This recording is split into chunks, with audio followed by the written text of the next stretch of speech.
skip it. See it or skip it. See it or skip it. Welcome to a new See It or Skip It, and happy Valentine's Day. We're so glad you were able to be here with us to talk about Wuthering Heights. Plus, we've got a Good Luck, Have Fun, Don't Die movie with Sam Rockwell. Amazing. That's probably one of the best celebrity names that you could think of. Sam Rockwell. Well, so cool. Plus, we've got Night of the Seven Kingdoms. We're gearing up for the last 2 episodes, and I am here with 2 of my Valentines here for today. Kent Dunn and Rebecca Frost. How's it going? That's cute. This should be just very cute little You gotta image. do the Wait, modern one. is that the modern one? K-pop I was like, one, I yeah. can't. Okay, that just how do you do looks the, like- Well, and they do there's the other thing. the Gen Z one? Yeah, that's the Gen Z This hurts one. my hands. It's not Subscribe going to happen. today, everyone. Look at this. We're flashing gang signs. Yeah, we're definitely, we're wearing blue. Rebecca came in and immediately put us on blast for that. We forgot about love. I didn't get the memo, apparently. No, you got the memo. Today Sorry. is Valentine's Yeah, Day. sorry, I am happily in love or whatever you Sometimes you need like a polar opposite to make all the colors pop, you Guys, after talking about one of the movies today, I never want to be in love. Ooh, all right. Well, I guess that's our tease to jump into Wuthering Heights. Yeah. Emerald Fennell, is that how you say your last name? Emerald Fennell, yeah. Yes. Okay, so this is the 15th adaptation of an 18th century novel. Yeah. Margot Robbie, Jacob Elordi, psychological tension, sexual tension, kind of, and a lot of playing with your food. Yeah. We all were in the same kind of group for this. I was next to somebody who was on a blind date, which bold to take someone on a blind date. That was a blind date? That was a blind date. Very interesting. And they both liked the movie, though. They had a great time, apparently. And, you know, if that's an endorsement, I don't know. But does it have our endorsement? Rebecca, what do you think of this? So I went in fully prepared to be a hater. I Yeah. have been saying for the last year, I'm going to be this movie's #1 hater. Oh. I liked it. Okay, what had switched when fun. you're watching the movie?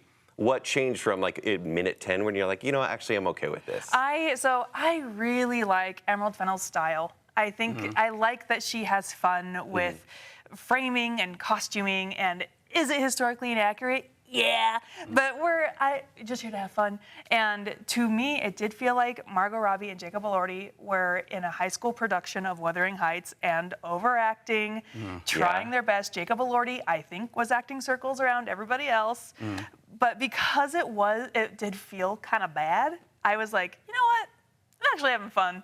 Having a lot of fun with this. And because everyone was so evil, Yes. not a likable And that's the person, thing. not a likable person Did you in know the much cast. about the book beforehand? No, because I Right. tried to read it last year, couldn't get into it. Okay. I try reading, but I can't. Audiobooks, doesn't know how guys. to. It just Someone general. reads to you. Yeah. Yeah. What? What? Like I'm a child. Yes. No, I'm just shocked I didn't think of that. Oh, man. Well, Ken, what did you think of this? I had mega issues with this one, and I think it's for the same reasons Rebecca liked it. They're despicable people, and I love morally great characters, but when there's people I cannot root for and the writing isn't there to back it up, Sure. I'm just like, end the movie, end it. And this ends the story because this is Emerald Fennell's loose adaptation, right? There's a Quotations reason and the important to title use is that. in Right. quotation. And I actually give the movie a pass for that because I'm like, that's a third of the story, guys. You know, and there's so much more. The book has themes.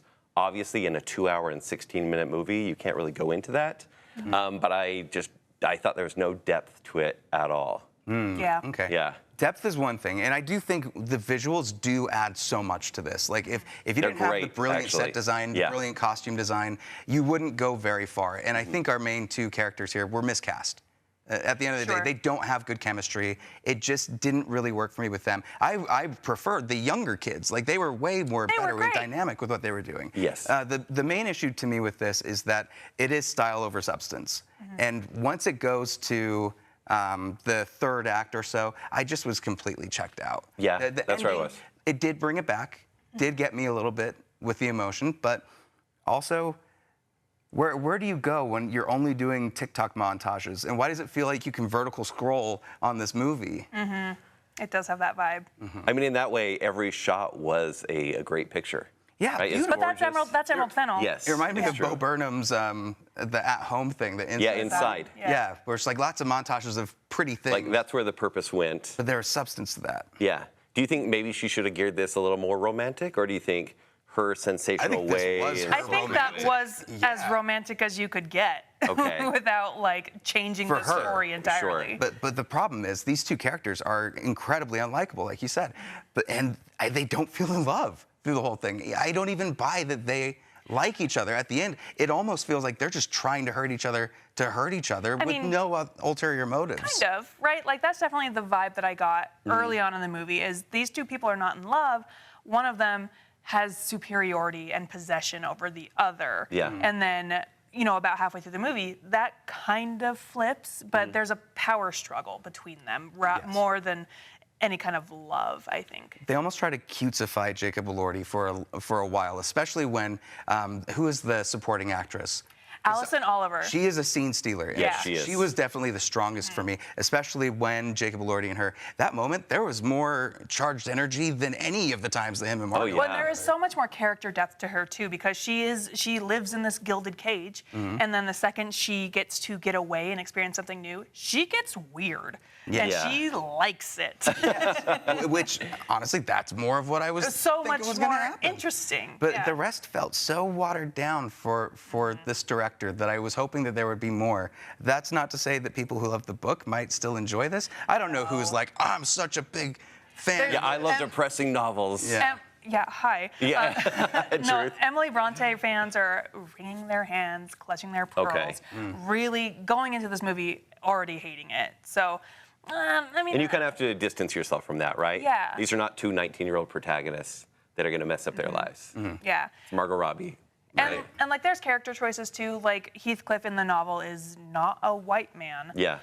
Catherine, I guess, is supposed to be kind of ugly as well. So Okay. there's some character choices that really remove the depth of the overall story. So it's a surface level movie. If you like romance novels, if you're just here to have a good time, like, it's fine. It's fine. Yeah, is this going to be like the big Valentine's Day release? Is this going to be where, let's go on a date this weekend? What's the other The choice? blind date worked. The blind date worked. And not only that, Okay. I noticed this being kind of an event thing. There were so many people dressing up at our screening for this. Yeah. I think you're going to have a lot of people just going to have fun. And maybe it's because Margot Robbie Barbie-fies anything that she's in, where people want to go and have like a moment also with whatever she's involved in. That's pretty great for Hollywood. Yeah, it is. What did you guys think of the Charlie XCX music? That's where TikTok showed up. Anytime that came in, I was like, there's a couple parts where I'm not entirely sure, I'll have to look this up, whether she was singing these Irish folk songs that I thought were really, really beautiful. But then when it went into the techno stuff, I was like, oh, we're montaging again. I grew up in the age of Bryan Adams and all those, Robin Hood and all that kind of stuff where pop songs appeared in the movies. And so it didn't take me out of it at all. In fact, I think it fit. It just was kind of forgettable. Sure. So it didn't detract from the movie. It was just like, oh, it's there. It's nice. Sure. Yeah. Okay, I'm going to bring up something. Yes. Sex and film. Okay. Oh, here we go. He's been hung up on People, Every week. it's been every day before we start. I'm like, sex and film again? Can we talk about it? Gen Z is not a fan. They Yeah. do not like that kind of stuff. And Heated Rivalry kind of flips that narrative a bit, where it's become incredibly popular, especially with younger audiences. What do you think is missing, particularly with movies that are coming out like this? Like, is the sex appeal gone because it's just squeamish to watch with a crowd? And the fact that it's one-on-one with like something on streaming, that could be more for you to feel safe exploring? What's going on? I'm not a scientist. I have no data to back this up. But Gen Z, I believe, doesn't like sex scenes in their media, and they find it not contributing to the overall story because they grew up in an era of smartphones and internet where it was forced upon them from a very early age. And so for them, sex is not something special and sacred that, when you watch it in a movie like Wuthering Heights, like, it's not magical. It's something that they've seen 800 million times already. And so to me, that's kind of like why I think they don't like sex in media. But You have Gen Z kids. You can tell I do. us. I think this plays right into what they like. In fact, this implies more than it gives, right? I think there's very innuendo heavy. Sex in film and nudity in film. And this movie removes the nudity. And in fact, because I do think Gen Z doesn't like the forced nudity and all that kind of stuff. Whereas we kind of grew up with that. We're like, oh, it's a sex scene or whatever. Any HBO show. And now we have this movie where they're wearing fancy clothes and doing their thing, and it's like, okay, this movie's very sexual. I didn't see see it. anything. I didn't see a single boob. And in that way, it's almost like the suggestion is maybe a little more spicy. Yeah. Ooh, mystery. The suggestion, maybe the mystery is a little bit more, but also a big part of it is just the story has to tie into it. The Yeah. romance has to be integral to what you're about to see. And like there's one thing to talk about, like what happens behind the scenes with these type of things with intimacy coordinators and what does work, what doesn't work, what's good, and what is still things Hollywood need to work on. Yeah. But I'm very interested in seeing how these types of films play out in the future. Are we going to see more of this, do you think? Maybe. I think we're going to start to see a rise of it a romance resurgence?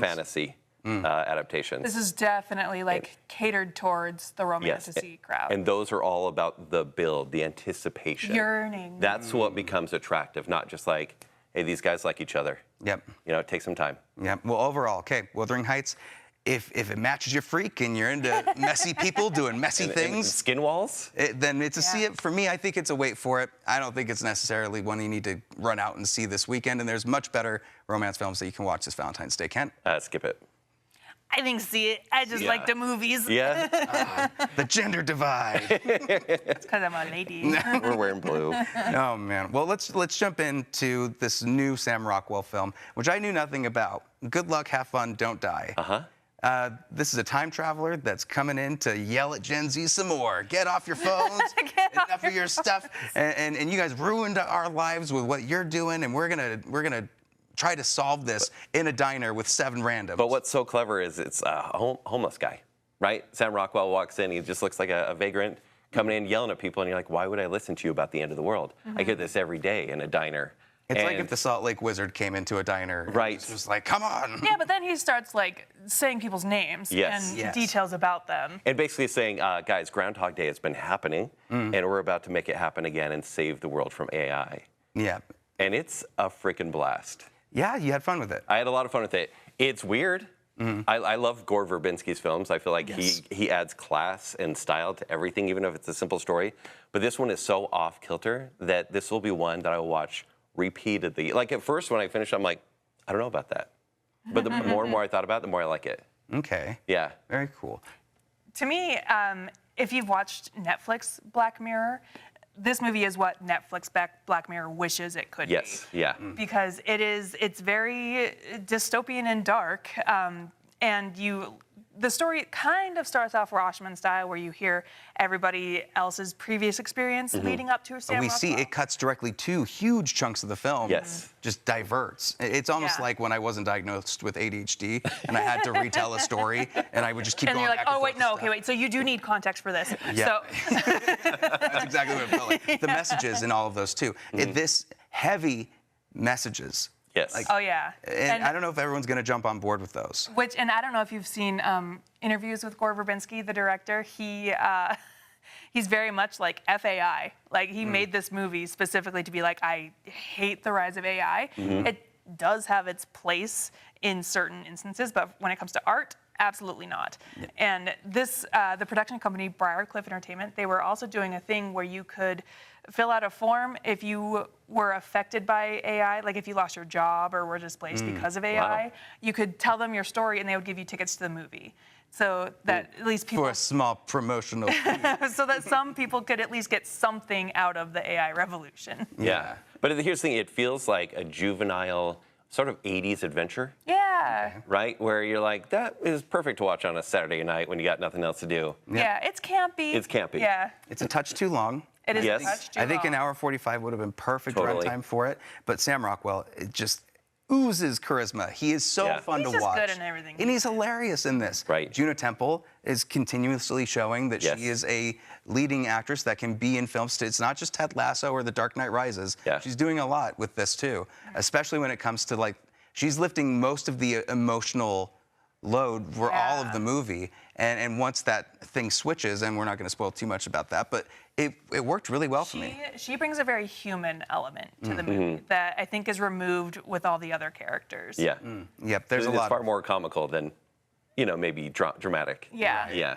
But a stacked supporting cast. Yes. They've got a lot of good people in it. I would say this is for anybody that loves a sci-fi film. If you love Everything Everywhere All at Once, this is kind of Yes. Gore Verbinski's like version of that. I would say so. And let's just back up and say this guy, he did the Pirates trilogy, which arguably is the best live best thing action Disney's trilogy put out. as Disney has done. Yeah. Let's not talk about 4 or 5, but Sure. the 3. Dead Man's Chest, they still talk about how incredible the visual effects are in that. And I honestly loved At World's End. It was weird. I loved the little sand crabs. And, and he, again, has stuff with animals in this.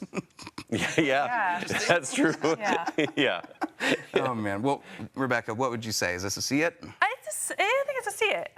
It's not like earth-shattering as the movie goes, but it's fun. I laughed out loud more times than I expected to. Yes. And a sci-fi twist that I think worked well. It's for the cult audiences, for the weirdos out there, but it's a see it. Mm-hmm. This is definitely not necessarily like your Valentine's Day go-to, but it's a very fun watch. And if you have a chance, go see it in theaters. Support artists. Cinema. Yeah. I want more Gork Verbinski films. Yeah, please. honestly. Just keep giving me stuff. Now let's jump into The Goat, or Goat. There's no Just Goat. in this.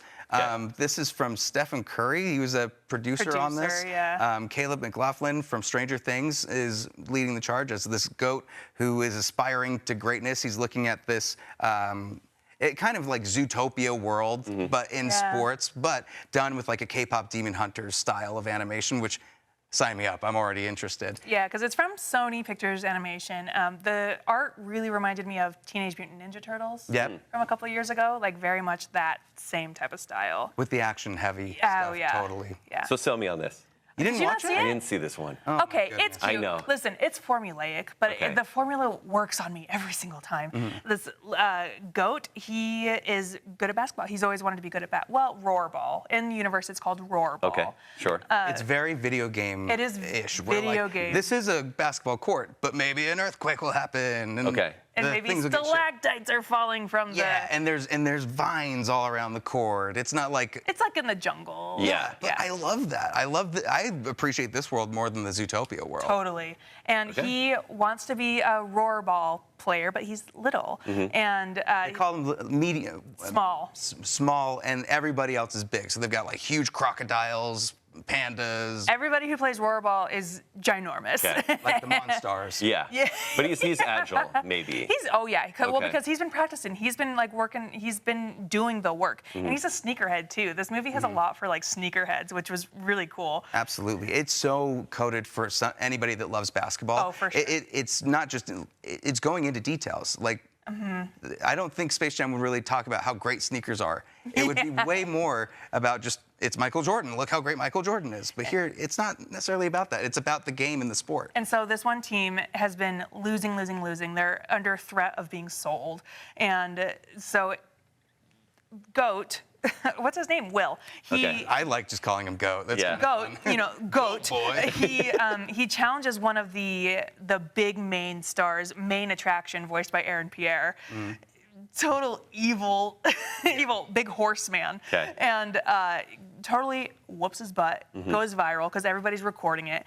And so this team drafts him. Kind of He gets in by way of influencer. by way of influencer. So Sure. it's a gimmick, kind of like a stunt casting. Yeah. But his person that he loves, voiced by Gabrielle Union, so incredible in this. And if you are a fan of The Last Dance and you remember a particular, did you catch this too? No. There's a particular moment where she's at the diner and everybody's crowded around her telling stories and like, is it true that this happened or that happened?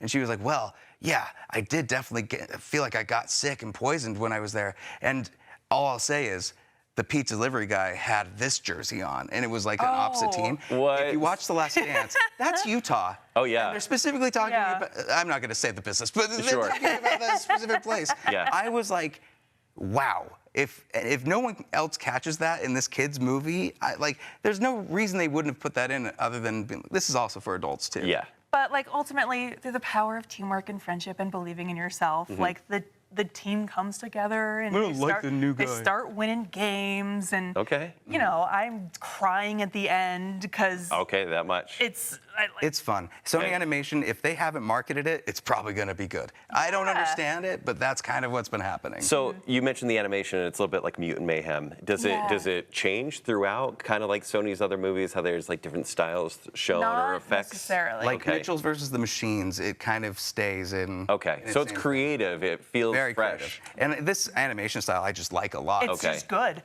Yeah. And I saw it in 2D, but I could tell there's big 3D elements of it. So if you see it in 3D, I think it will make a splash. Like it's a lot of the shots were just made for 3D. Yeah. I was trying to think of a pun, but splash sounded close enough. I guess we can keep it there. Why doesn't Sony have more confidence in their animated movies? I think, I don't know. That's a great question. But I do think that they're the ones that are taken over. Like, I'm so excited for whatever they come out with next. And it's weird to be like, I actually trust whatever is going to come out will be good if it's animation. But if it's Spider-Man live action, sure, it's maybe. Fine. I am excited for Spider-Noir. Did you see the trailer? Oh my gosh, it looks incredible. I'll be watching in black and white. Oh yeah, you have to. There's no other way. I'm shocked they even gave us another option. I know. For that. Yeah. Like, just don't do that. People that don't know the character are gonna do that, and that's lame. Yep. The thing about Go is it's very fast-paced. I think it's a little too long. It's an hour and 40 minutes long, but it's very fast-paced the entire time. And I think it's to like keep kids' attention. Yeah. But I liked it. I thought I liked the breakneck pace of every single scene. Not to go back to Last Dance, but the team that he's in is entirely the Chicago Bulls. Okay. Like, it actually, Dennis Rodman is the alligator guy in that, and it totally fits. The Komodo dragon. Yes. I watched. He's insane. I watched Nick Kroll on Jimmy Kimmel, and he was talking about how he was inspired by Dennis Rodman. Yeah, it's pretty clear. It was like this close to going to Zootopia, North Korea. It was very interesting. So it's a see it for me. I think it's going to be great for kids, and this is definitely one where if maybe the kids need to go and see something while you go and watch Wuthering Heights, split up, go send your kids to that. They're going to have a great time. Yeah, it's see it for me. It's fun. Okay, it's great. Cute. So see it. Okay, I'm going to see it. Good. All right. Okay. With that being said, let's move over to a HBO show. Did you know that there's this series called Game of Thrones? What? And apparently Never they've been forget. going for a while. It's almost like a franchise. Never forget. Yeah. Trying to redeem itself. It might have, though. Night of the Seven Kingdoms. This is based on a series of novellas by George R.R. Martin. Because he's not working on what he should be working on, I suppose. This is essentially A Knight's Tale, but in the Game of Thrones universe. And that's the best description I have because I love A Knight's Tale. I think this is great so far. We're in episode 4. Yeah, episode 4. What have you thought so far? Is there only going to be 6 of these episodes? Yep, 6 episodes. Hopefully more than one season? Oh, my kingdom 2 seasons. for longer seasons. I don't know. It's kind of worth it for like where they're at right now. It does feel like a good conclusion to the season. Now, where this differs from the other Game of Thrones 2 shows that have been out is they're like they keep jumping lands. They keep jumping to these familial stories of betrayal and whatnot, and they're just bigger than life. This is so simple. This is truly just very small, contained. A wannabe knight, like he's a knight, but no one respects him. He has a little squire that is, a little smart aleck, and he's great. And it's a story about a knight's tourney, just trying to get in. And it's not like this is 17 years of story and there are dragons. It's just that simple. Oh, cool. And what does it mean to be honorable as a knight? Right. And what is knighthood in the Game of Thrones universe? I love Sir Duncan the Tall in this. I was telling Rebecca earlier, this guy's gonna be live action Shrek. Like 100%. Probably. He looks exactly like when Shrek turned into a human in Shrek 2. Yeah. And I will put a picture comparison right now on it. No offense to the actor because I think he's great in it. Complimentary. Yeah. Egg, the actor that plays Egg, is incredible. I love seeing these young performers come out and just totally go toe-to-toe with these very veteran, experienced actors. And also, this is a good gateway for Game of Thrones. I mean, I say that because you don't need to know like all the families throughout history. You just know like those guys look evil, and they are. That guy, you probably shouldn't trust him, and you shouldn't. That's why I haven't watched House of the Dragon. I watched all of Game of Thrones. It's deep dive. So and I'm somewhat familiar, but I had care not to watch House of the Dragon. Yeah. Right. But people keep selling me on Night of the Seven Kingdoms. Now, do know for content, they always surprise you at the beginning of each episode with something pretty crass. They're like, this is not a kid's show, even though it's about a knight. I have heard stories of a 13-inch dong. I think we can say that. We can say that, right, Drew? Okay. That said, it's kind of a nice, charming show outside of the crassness. Like, it's just refreshing to watch. Dang, okay. Yeah. Honor among knights and seeing this guy do good work because he just wants to do good. Like I said, I love A Knight's Tale, so this totally works for me. It's a see it, and where they're going, I don't know if it could biff it at the end. Yeah, So I'm far, glad very they invested. only have a 2-season plan.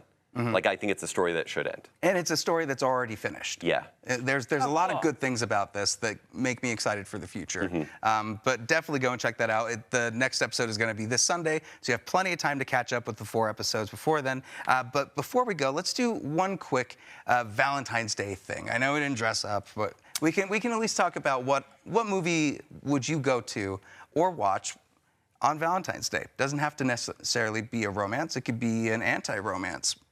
Kent, do you have a pick? Yeah, I do. So Wuthering Heights for Kent. Yeah, Wuthering Heights. Love is scary, guys. No, there's a movie I saw when I was in my late 20s. It was on TV at like 1 in the morning. And I started watching it, and it captivated me. It's become one of my favorites of all time. It's called Before Sunrise. Oh my The Before God. Right? trilogy, of course. Yes. Right? Perfection. Perfection. Imagine watching that and you're just like, what am I watching? Oh, I'd like to be on a train in Europe and meet someone special. And oh my gosh, spend the whole day talking to them. This is a movie, if anyone hasn't seen that, about 2 people kind of falling in love with dialogue. Yep. Walking through Austria or Vienna. Yeah, I think it's Vienna in this movie. And just exploring the city. It's beautiful. They're, of course, very attractive people, too, so you want them to Oh yeah, fall in it's love. young Ethan Hawke. Like. And they have just one, essentially like half a day to talk before they have to leave. And that's where kind of the romance and the tension fits. Very good. And it's captivating. And there's a trilogy, and I love it. The trilogy changes a little bit, but Rebecca, sure what's does. your pick? Well, in the Before trilogy, I'm definitely Before Sunset. That's my It's probably the of the best trilogy. made one. I like that Yes. one the most. My pick, Crazy Stupid Love. As my pick. I could go with a different one if I need to, Nah, we'll be twins. but it's just one of the smartest movies to come out of like the last century, Yep. in my humble opinion. Yeah. The writing, the twist in the movie, never saw coming Yeah. from 800 miles away. Yep. Like it's just, and Ryan Gosling is so funny in Steve it. Carell's incredible. Steve Carell, Emma Yeah. Stone. Julianne Moore is incredible. It's such a good movie. It's just Yeah. so good. I'll add one. Okay. It's going to be The Terminal. Tom Hanks, Catherine Zeta-Jones. I think it's a very sweet movie. And look, you got Diego Luna. Like, I think maybe one of his first roles ever in this. It's very touching. I love the horrible accent that Tom Hanks has going through the whole thing. Sure. I love, what is it? Who's the guy, the main person? Yeah. It's the pasta guy that's doing a lot of pasta on TikTok. You know what I'm talking about. Stanley Tucci? Stanley Tucci. That's it. Playing the villain. We got Gang, 44 Tucci gang, seconds Tucci. left, so we got to wrap this There's a up. now. villain in The Terminal? I would believe he's a villain. He's a villain I that thought, needs a promotion. I thought bureaucracy was the villain. Yeah, but Yeah. Then he made it personal. So He is this decided, you is know this- what? Bets are off. Do you feel like this is a comfort Valentine's Day movie where like it's just nice to watch? And It's a perfect, like, a TNT movie where you can watch it, Okay. commercials and all, and You still gotta have worry a about great it, time with yeah. it. So those are our picks for this Valentine's Day. Make sure that you are checking out anything that we talked about this week. Let us know what you thought in the comments or on all of our Instagram. Make sure you follow us there. Kent, follow him on Bacon Sale Podcast and Showtime Showdown. And Rebecca, make sure that you follow her on the Geek Show Podcast and TV show in space. Yeah, Starfleet Academy. Very cool. It's intense. Yep. Well, Okay. thank you guys so much for watching. Here's a sneak peek at what we're going to be talking about next week. Until then, I'm sure you'll make a killing.